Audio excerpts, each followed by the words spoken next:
3. Hello, RedEye! I'm Simon Pegg. I'm Edgar Wright. And I'm Nick Frost. And our new film, The World's End, opens August the 23rd, rated R. Go see it.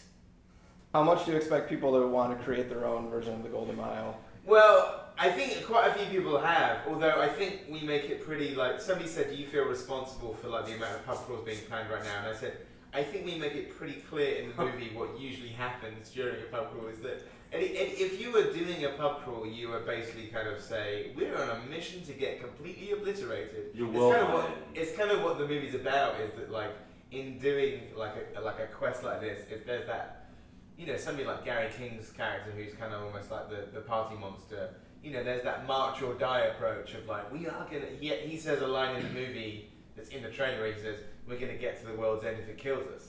So that kind of pretty much says it. So I think we sort of show the ups and the downs. Well, it's also that you just can't try so hard. I mean, the best nights usually don't start out with the grandest ambitions. Yes. They always Usually, For me, anyone watching this film and then going on a pub crawl is like watching Trainspotting and then taking heroin.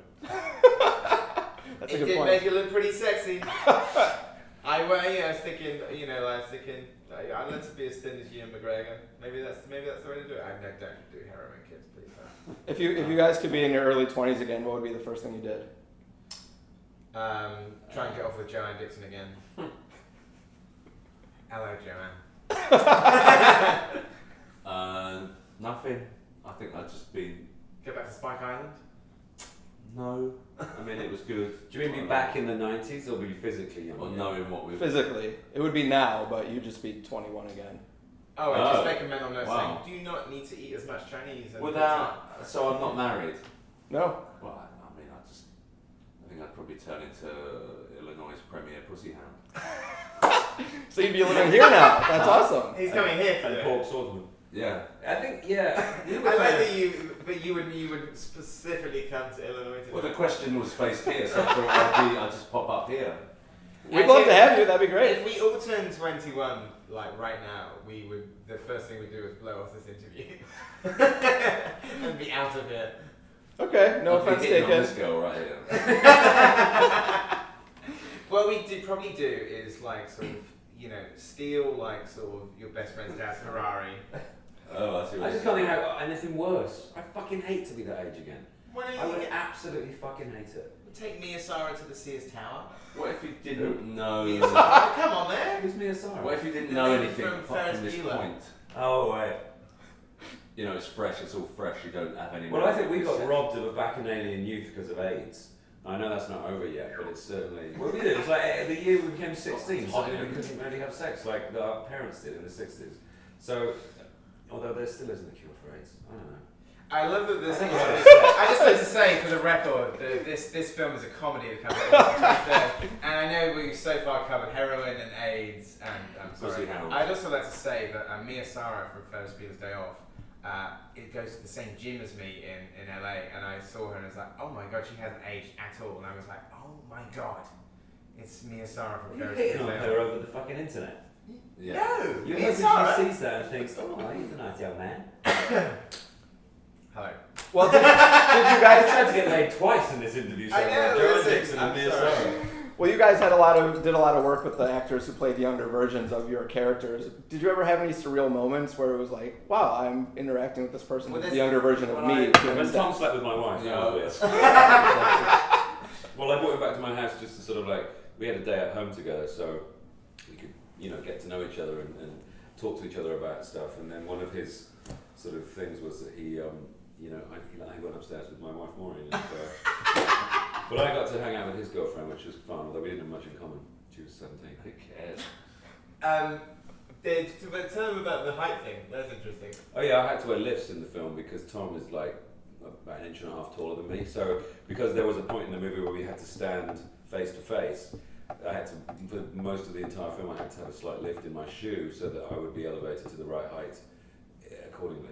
So You did seem especially commanding in this film. Yeah, when he's I'm with taller Martin, than I'm like Freeman, I'm yeah. like a head taller than Martin. I mean, I'm taller than mine anyway. But That's not when we call you Frankenpeg. Frankenpeg. That's me. And little Martin. And little Now, tiny Martin Freeman's like double does look quite a lot like him, but a few of them like Simon's, Nick's, and Martin's are all wearing prosthetic noses.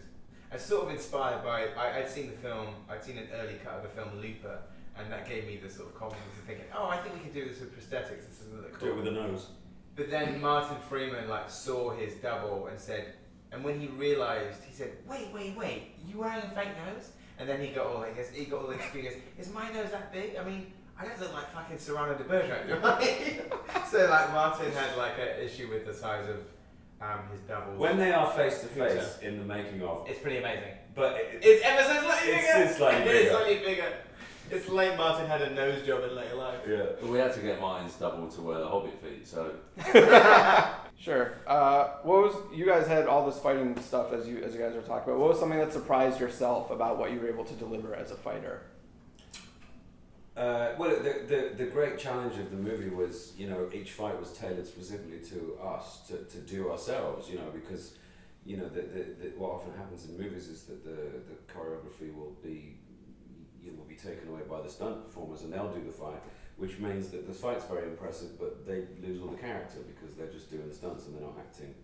And what was very important to Edgar and Brad and Damien, who kind of sorted the fights out, was that it'd be us, so that we could stay in character. And But did you still feel like you were surprising yourself or impressed yeah, I with mean, doing the yourself? whole fight one-handed was really good fun, and you know, doing a lot of acrobatics with Nick.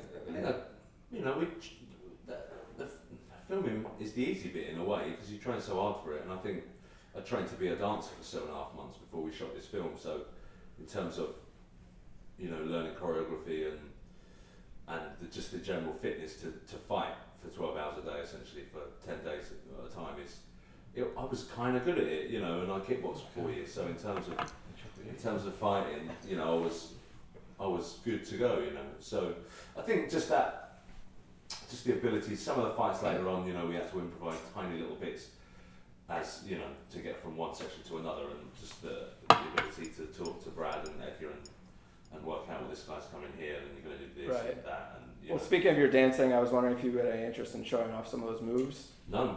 I could dance too. None Just so we whatsoever. could. You do that. I don't think people want to see me dance by myself. Was that the I bills? want $1,000 if you want. $1,000, huh? Yeah. I'm only permitted to pay like $600 for something Oh, like you're this. gonna have to just imagine what it would look like. I already have. I think you should just make it rain in here, and then you might start dancing. Make it right. What would you guys do if I just pulled out 1,000 singles and Make it threw them in the rain air? movies. We probably dance. You would all dance? I think that's I how you usually make us do feel. that. I think that's how you make us feel 21 and go, let's go spend all this money. And then we're picking it all up one by one so they can bring it with us. Edgar, I know you don't want to talk about Ant-Man, so I was wondering if you could tell me everyone who's not playing him, just so we could kind of narrow it down.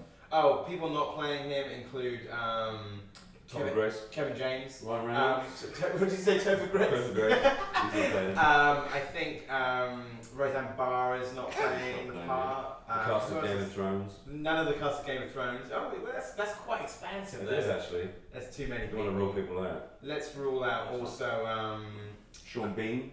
Sean He's Bean. not playing it. John Goodman's definitely not playing him. John Gibbons. We've done 2 of the cast of Roseanne now. Ed O'Neill is not playing like Ant-Man. Weirdly, Nick and I might be playing him. Both of you. Yeah. It's Like going to be like I'm Not There, that Bob Dylan film. They're going to alternate. It's going to be Nick and Simon, Kate Nick, Blanchett. and Kate Blanchett.